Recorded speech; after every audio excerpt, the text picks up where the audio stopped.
What's going on YouTube? It's Brazen back here with another video for you guys. If you guys are enjoying the content, if you guys want to hit a like down below, subscribe if you guys are new here, and leave a comment letting me know you subscribe so I can welcome you to the family.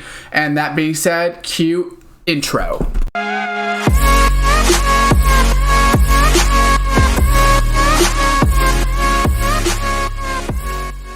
What's going on YouTube, and welcome back to another Need for Speed Heat video for you guys here today. I'm going to be showing you guys how to get 4 different trophies pretty quickly and pretty fast. So basically we're going to the trophy list right here and we'll show you it, and then we'll go back and basically explain what we are going to be doing. So you're going to scroll all the way over. It'll be kind of like the mid-level over here.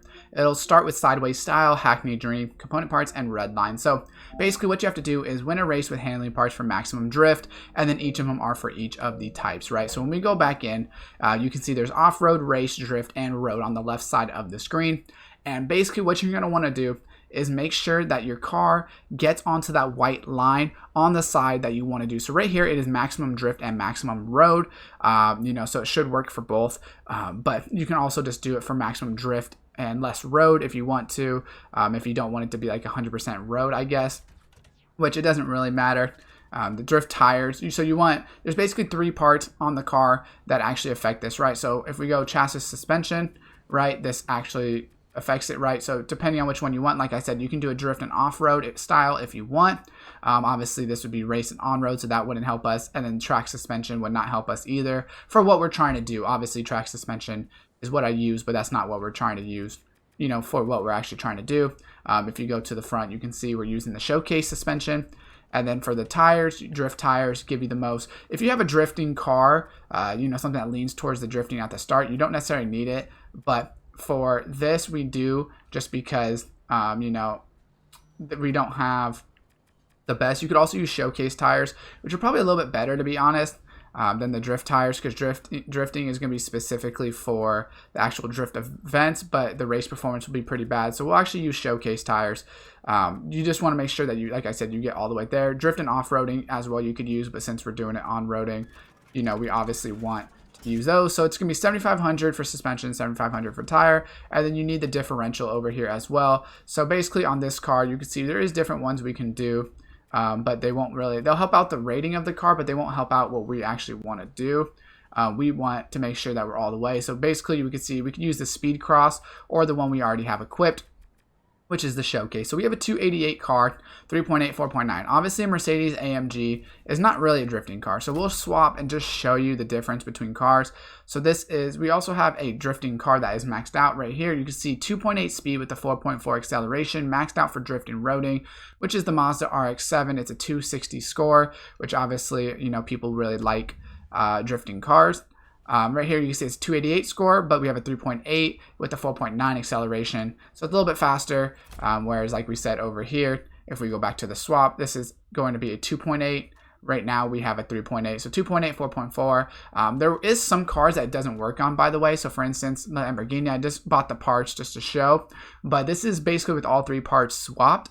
I still am not to the drifting part. So you probably want to use a car that's kind of like mid-level drifting to start. It doesn't have to be like a full drift car, but there is going to be some cars that it doesn't work on. So don't spend too much money on this. For instance, this Lamborghini is, probably 150,000, something like that. So if you were to buy this and then it doesn't work, that might be a waste of money. Same thing for off-roading. You'll be able to get race and road pretty easily. There's a lot of cars that will be able to get it, because obviously that's kind of like the easy part of the game.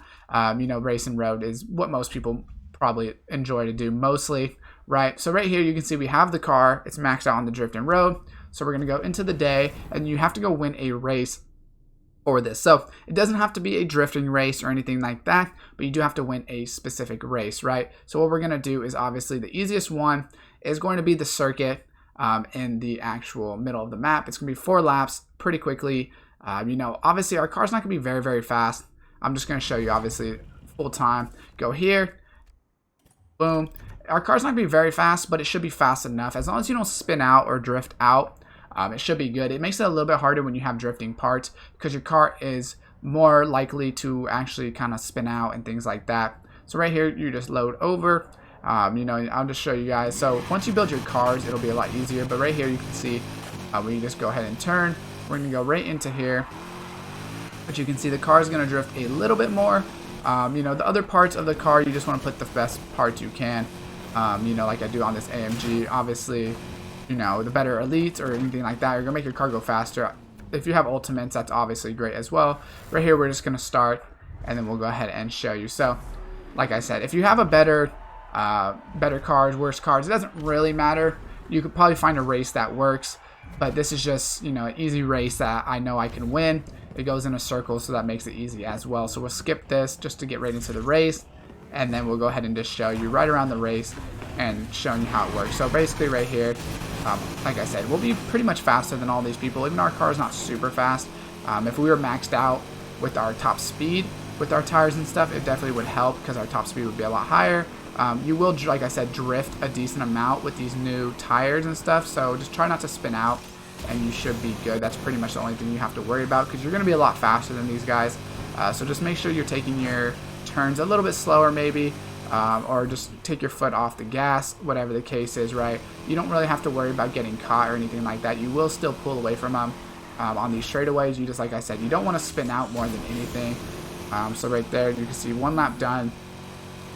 So right here, they are going to be a little bit closer to you than they necessarily would if you weren't doing it right. So it's not going to be a crazy spin out. If you use like a full drift card, right, like the Mazda, you definitely have some problems where you might spin out a little bit more or drift out. Obviously, if you're really good at drifting, it will really help. It won't be that hard, right? You can just you can drift it if you want. It's not that big of a deal. But you just definitely don't want to over drift and give yourself, you know, a big disadvantage. So right here, you can see we are about 700 yards ahead of them. So you basically start pulling away on that second lap.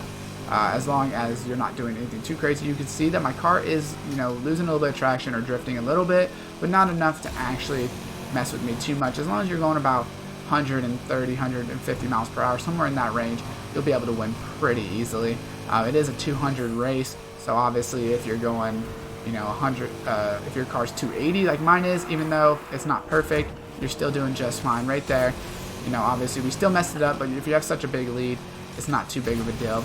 If you're a little bit closer, it may take you a couple times, depending on the car. For on road and you know, the driving, right, those ones on road and race will be very simple.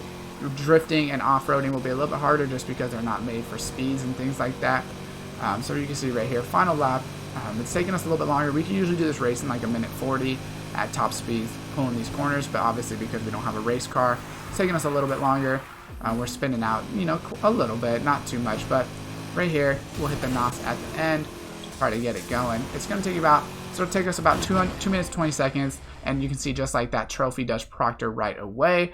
So all we have to do is go back, switch it to off-roading. Like I said, I don't know if this AMG will exactly give me off-roading, but there are definitely cards you can do for off-roading to make it easy. So if this video does help you guys out with these trophies, drop a like, subscribe, turn on the post notification bell. Let me know what you guys want to see more of Need for Speed in the comments below, and as always, I will see you next time.